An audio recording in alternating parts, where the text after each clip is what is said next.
Now the last little pile of books I have here for you, well, I say little, but it's quite a substantial pile. These are Soli Deo Gloria Puritan reprints. So it's an imprint now owned by Reformation Heritage Books, but it's a publisher who has been around for a while, and they have reprinted some Puritan works that are well worth looking at. The first one is Altogether Lovely by Jonathan Edwards. It's a collection of sermons about Jesus Christ, and I won't tell you too much about that. If you want to know more, just wait for our bookcast that's coming out in a couple of weeks. On the first Monday of the month, we'll talk about that one in there.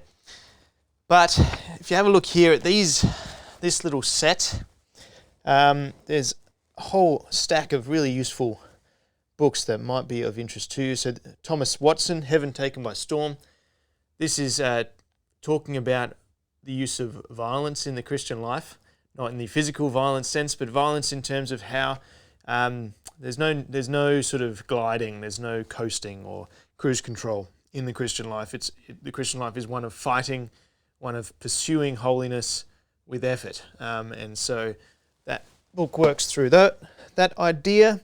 The Art of Divine Contentment, also by Thomas Watson, if you want to consider contentment. He looks at Philippians 4. This is an excellent, any of the Puritan works, they love to get you thinking deeply about a topic, and so that's what that book will do around contentment.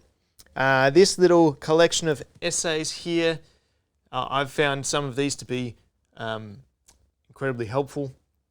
The Godly Family Essays on the Duties of Parents and Children. And because they're essays, they're not too overwhelming. It's really a collection of, you could argue, 3, 6, or about a dozen or so little books on the Christian life in a family.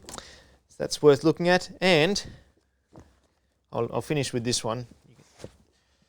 This one here, Solitude Improved by Divine Meditation, is a book that will help you to think through how can you consider the Scriptures, consider the Lord throughout your day. How can you meditate on God?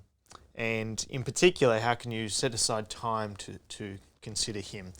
And so that's a topic I think is greatly neglected today. It would be worth having a look into.